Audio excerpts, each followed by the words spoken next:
The tariffs that were just announced are destroying businesses. I know many businesses that have gone bankrupt. I know factories that have gone bankrupt. And in this video, I am joined by an expert who's sourced over 1,000 products, who's visited over 100 factories. He's worked with Fortune 500 companies, he's worked with beginner brands, and he is gonna give us the lowdown on exactly how to avoid the tariffs impacting us. You can actually fully avoid any of the impact of the tariffs. We're gonna talk about some hacks, and we're gonna talk about long-term business strategy that helps set you up for success, so you're not actually put in a bad position anytime in the future if the tariffs come back or if they change. If they go from 100 to 500%, you're still going to be protected. Isaac, what's up, my man? Hey man, good to be here. It's good to have you. I have a lot of brands, a lot of clients that are really freaking out right now because of the tariffs. We were talking about this a second ago. We want to understand what are some quick, actionable hacks to get around the tariffs. Products that were $10, right? Like if the cost of goods was $10 on average, we were paying $15 after customs and tariffs and all this shit to get them from China into America. Now you're telling me it's costing $25. This is huge, and this is gonna hurt the bottom line. I don't think a lot of brands can afford this. So tell me what we can do here. 100%. And what's crazy is that it's going to affect the smallest brands the most. You know, the brands that are really dependent on China. You know, a lot of the big companies have been already diversifying their efforts and moving out of China over the last 6 to 10 years. It's especially post-COVID, right? But now, the really small brands that have 100% of their supply chain in China, they're the ones struggling. So I'm hoping I give you actual tips on how to move your manufacturing out of China, as well as if you have to stay in China, what can you do to end up paying way lower taxes? Yeah, let's start there. And at the end of this video, we're going to talk about long-term strategy, like business fundamentals. But this is going to hurt people right now. So I want solutions right now. I don't want solutions that are going to be a year, 2 years from now, which we'll talk about. But first of all, can you break down to me how tariffs work? So right now, I'm going to a factory in China and I'm saying, hey, I want you to make the product for me. They're saying, okay, cool, it's $10. Explain to me like the breakdown of the cost of goods. Explain to me the breakdown of tariffs, all that kind of stuff. Yeah, I think an important thing to talk about is the difference between a duty and a tariff. So a duty is a tax on the product no matter what country it's coming from. That duty is set by, let's say, the US. So on every type of water bottle, right, it's made of aluminum, it's at a specific HS code, and that has a specific duty rate. Then there's something called tariffs, and tariffs typically are based off of a specific country the product's coming from. So there might be a different tariff based off of some geopolitical issue that's going on, such as our trade war with China. And now the issue that we've seen now are that tariffs are stacking. So we had the initial trade war in Trump's first presidency, right, that were roughly a 25% tariff. That has gone down across different categories. But then we also had recent tariffs before the reciprocal tariffs, right, of additional 10 and then 20%. And then now we have these new tariffs, right, which are the reciprocal tariffs. And what people aren't realizing is that we actually have to add in the duty, the tariff, the other tariff, the other tariff, right, to finally get that top percentage. We're seeing certain categories, right, be close to 200% tariffs. It's insane, and I don't really think people realize how much that they're gonna have to end up paying once that product, you know, clears customs. So duties, there's no way around them. They are based on an HS code. Is there a website where I can find the HS code and then the duties based on that? I have some friends that are working on building those, but honestly, one of the easiest ways to use is ChatGPT. Go and ask ChatGPT, this is my specific product, can you go and figure out the HS code for it? Also, you should rely on your customs broker or your freight forwarder or your sourcing agency. You know, you're gonna go and you're gonna talk to them, and they're gonna be able to go and potentially help you find the right HS code. And that really goes into like my first tip, which is understanding tariff engineering. And tariff engineering is a pretty broad term, but from a fundamentals perspective, it's how can you rethink the product and reclassify the product, reclassify the manufacturing, the certificate of origins, to get a lower HS code. So there might be a variant within a specific product, right? Is that specific product a slipper or is it a shoe? Is this a dress shirt or is it loungewear? Right? There's going to be certain products might be able to kind of float between, and maybe you can make slight changes to your product that might go and classify that product at a specific lower tax rate. An easy way to do that, if we're talking about apparel, for example, is that there's actually different HS codes based off of the composition of the fabric. So a lot of times you might have a higher tax rate if there's a higher polyester content based on where it's coming from, for example, right? So if you're able to go and work on a lower duty rate on the product because you're changing the composition, that's going to help a ton. But again, we're just talking about duties here. Unfortunately, so many different products are hit with all these high tariffs. So it's going to be a lot of other kind of strategies of how we can go and move part of the manufacturing over to other countries with that lower tariff rate until, things at least, get reasonable, right? Because obviously 150%, 200% tariffs are very far from being sustainable. All right, let's get into tariff strategy. So first of all, the first thing I'm thinking is, right now I'm going to the factory and I'm saying, hey, I want you to make this product for me. They're saying, cool, it's $10. Now we both know that $10 includes raw material of cost, includes the labor cost, includes like the running the machine cost, and then there's all these other, their profit and all this shit baked in. Is there a way where we can legally and legitimately separate out the commercial invoice and make it significantly lower? So if I have a $10 product, it could be potentially $3 is actually the raw cost, and then $7 is like all these added fees, profits, the management fee, etc., etc. And if we can have the factory kind of like separate that out, we're actually paying on $3 as opposed to $10. Yeah, I think it's a really important thing to have conversations with your factories, and this is why the move right now is not necessarily just go and find new suppliers and all that stuff. Like, talk to your manufacturers. They are thinking about this as well. They're figuring out ways to be able to go and lower the tariff rate, as well as they might be setting up secondary supply chains in other countries. But from a fundamentals perspective, yes, you're taxed on the commercial invoice, on the value of that product. So, for example, a lot of factories, if you're developing a product with a factory and there's lots of mold costs and there's lots of R&D costs, there's two ways that typically you would do it. A lot of factories go and bake in all those R&D and additional costs into the product. But now it's very much within our interest to go and talk to the factory and say, look, instead of us, baking in the $30,000 in molds that it cost into the product cost, let's separate that out. Let's pay you separately for those molds so you don't have to factor that in. Factor in the R&D and pay you separately for your time on the R&D to get the lowest possible cost. But again, just talking to your factory, asking them, hey, look, we want delivered duty paid options. We want you guys to handle the customs clearance, you guys to take care of this, because you guys know the best way to go and get this product at the lowest possible rate. And then, work with them and see if it's gonna work. And if they're not able to do that, that's gonna be kind of the next steps of, okay, maybe we do have to change factories, we do have to change countries, and we have to come up with our own strategies internally. Amazing. So first of all, have the conversation with the factory and say, right now, this is how much I'm paying cost of goods sold. What can we do to legitimately, in front of the government, if we get audited, show that, if they come in, they look at our books and they say, hey, well, you've been paying $10 cost of goods sold for the last 12 months. Yeah. Now, all of a sudden, you're paying $3. They're auditing you. They want to tax you. You can say, no. Here's legitimate breakdown.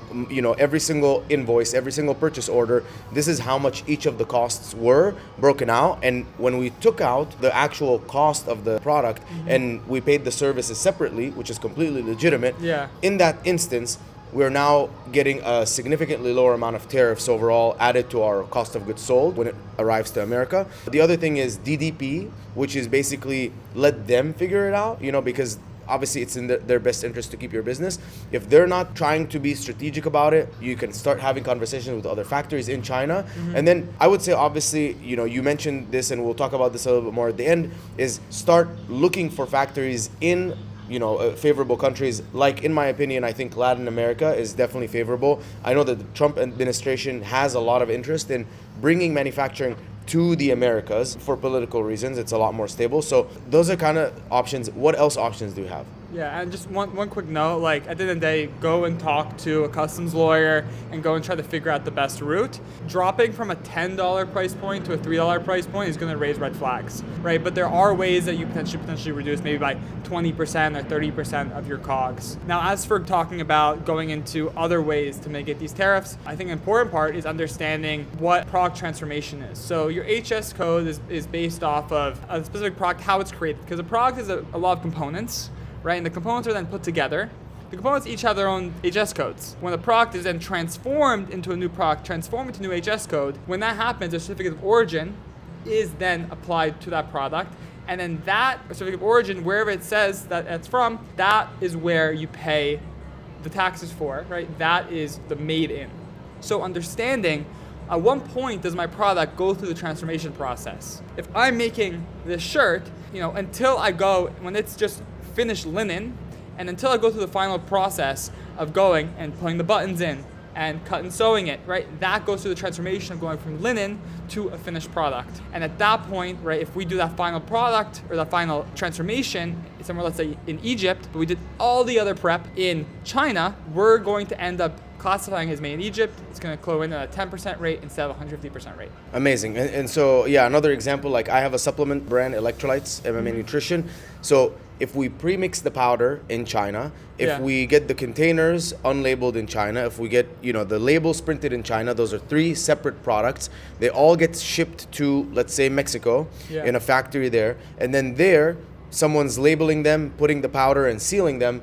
That then is a transformation, and now I'm made in Mexico, and then I can cross with significantly lower tariffs under the assumption that China and Mexico have favorable tariffs. So where I would correct you there, and I wouldn't say that I'm an expert in specifically supplement, HS code, classification, but you could argue that once the supplement's mixed up, that is your final supplement, right? That transformation process happened from it being salts and being potassium and all the different elements that go into that product and the flavoring, those are separate. But then once you do the mixing and it becomes an electrolyte product, that is when the transformation happens. So you're gonna have to make sure you're actually doing the finalized mixing in, let's say, Mexico, and then putting it into the containers and doing the labeling so that it is classified as made in. Got it. Okay, so again, it comes back to your point of probably consult with a legal professional who understands the HS codes and understands when something's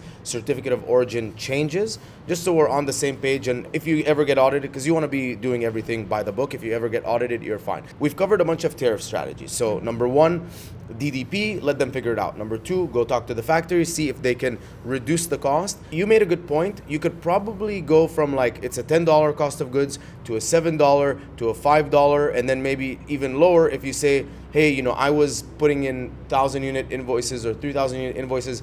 I signed a massive PO, a 3-year, 100,000 unit invoice, and that's why I got such a huge reduction in my cost of goods. So there are ways where you can gradually do it, where you don't get flagged.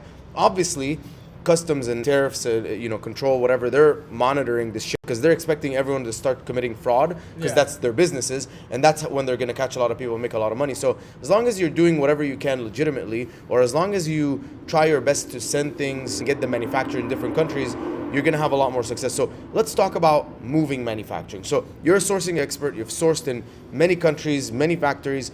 I'm manufacturing right now in China. It's costing me $10. How do I find alternate manufacturing? What do you recommend? And what am I looking at? Obviously it's too hard for you to give me a number, but if it's $10 in China, am I looking at $15 in Mexico or $18 in Argentina? Or give me some kind of rough estimates there. Yeah, so when you're figuring out costing of a specific product, there's a bunch of variables. Right, you're gonna have to look at raw materials, right? Where are the raw materials or the components or the makeup of the product? Where's it coming from? So look at labor cost and how labor intensive the actual product is. You're gonna have to look at machinery and infrastructure to actually be able to go and produce that product. And you have to look at overall factory efficiency and human capacity efficiency as well.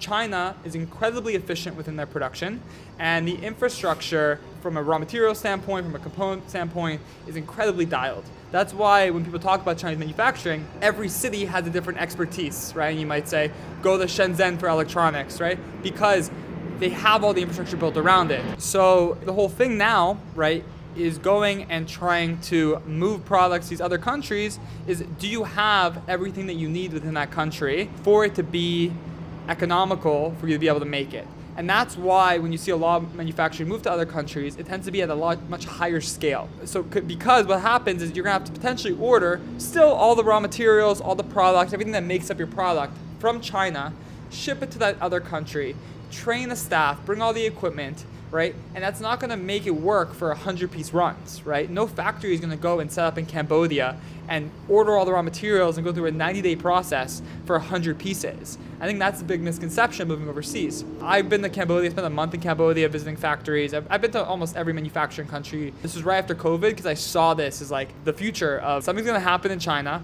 right? We already saw what's gonna happen. I need to go and spend time in all these countries to really understand manufacturing around the world. So I went and spent a year doing this. So when I went to Cambodia, to my surprise, I'm going to these factories, I'm like, what's the MOQ? And I'm talking like nice bags, 50,000, 50,000? What do you mean 50,000 MOQ? Yeah, is that too high? I'm like, what if I have an order for 30,000? No, 50,000 plus. Because they're just so focused on these high volume manufacturing plays. So what we're gonna see though, is that there's going to be built up more and more infrastructure, just like how China was built up to accept lower MOQs and faster turn times. More infrastructure is gonna be built in all these other countries, and production will be able to be moved, but it's still difficult depending on the product category. So to talk about the difficulty to move your manufacturing depends on the complexity of manufacturing your product. If I'm going to manufacture an iPhone, there's going to be, maybe 100 components in that product. There's a lot of technical manufacturing. You need a lot of engineers. You have to understand the people that are actually making the product have to understand it. But if we're making a basic hoodie, you can train someone on a sewing machine very quickly. You can go and use basic labor, let's say somewhere like in Egypt, right? You're Egyptian, right? Yeah. So about $150 a month, right? Versus China is about 10 times that. And you can go and run that production. And then so if we're talking about Egypt right now, why is Egypt such a really great place to make a heavyweight hoodie? It's because we also have access to raw materials. India and Pakistan, fantastic places to be able to go and get cotton. And you also have Egyptian cotton as well for the more premium stuff. So you're gonna add in everything together. We're gonna go and we're gonna get the raw materials, we're gonna have the low labor cost, right? And we're gonna have the labor pool that's gonna be able to produce a product. And then we're gonna think about trade relations. So then Egypt has free trade, right, through a couple different programs with the US. So then now, when you actually look at it, even before the tariffs, Egypt was the cheapest place in the world to make a heavyweight hoodie. And people were thinking, oh, China has to be the cheapest. Well, no, it's places like that. Pakistan as well as being a really cheap place. But a lot of other products that are more complex are actually more expensive. So maybe a jacket might be more expensive to make in Egypt than in China, even though the labor cost is a tenth, because it's more technical and it's less efficient and it's slower. But because of the tariffs and because of the savings there, you're able to, the end cost for the product is going to be a fraction, right? It might be half the cost. And so that's the game that we're playing right now, is look at the product, look at the raw materials, understand what countries are going to be the best at each specific product type, and then being able to go and move manufacturing to those places. And would you say it is strategic to think about countries like the Philippines, for example, where you kind of have the labor, you potentially have factories, and it would be easy to move a majority of your raw materials from China to the Philippines because they're so close. Philippines has great tariffs with America, and then at least that could be a stepping stone. So go from China to the Philippines, very close, so sending inventory or raw materials isn't going to be that hard. They probably have manufacturing. Again, it comes down to the labor pool, comes down to the capabilities of the factories. But if they do, if your product's not overly complex, it's a good stepping stone until you find a long-term. And again, I don't want people to think about this short-term, like how can I beat the tariffs in China? How can I move some of my raw materials to the Philippines and get it manufactured? We have to think politically. What is America's agenda? America's agenda is to protect the America, like the United States, from any sort of like, when COVID happened, we were fully reliant on China. Like we would have been completely destroyed without them. And so they don't want to be in a vulnerable place like that. So they're really starting to push infrastructure to be built out here. So again, thinking about that long-term and strategically, because amazing, you're going to be good for 4 more years, 5 more years, some other shit is going to happen. And now you're again. So is it a good stepping stone to go to the Philippines? I would say it's a good stepping stone to go to Vietnam, for example, because they're a lot more set up from an infrastructure perspective. They have a lot more engineers. So I went to Vietnam and I did a whole video coming out soon all about that, where I went to a trade show, visited factories, and they had like a university pumping out like 40,000 engineers a year, like right by all the manufacturing hub. They have a golden population structure, so you have a lot of very young, active workforce. But they're still limited in size and population, and there's been a mad rush to it. But Vietnam is one of the best alternatives across the board from a manufacturing perspective. All right, guys, this was fire. Go follow @thesourcing_guy on all channels. He has about 350,000 subscribers. Also, link in the description. If you need strategy and help with Isaac, just go book a call. He will help you figure out all your sourcing, all your issues, avoid the tariffs. See you guys in the next video.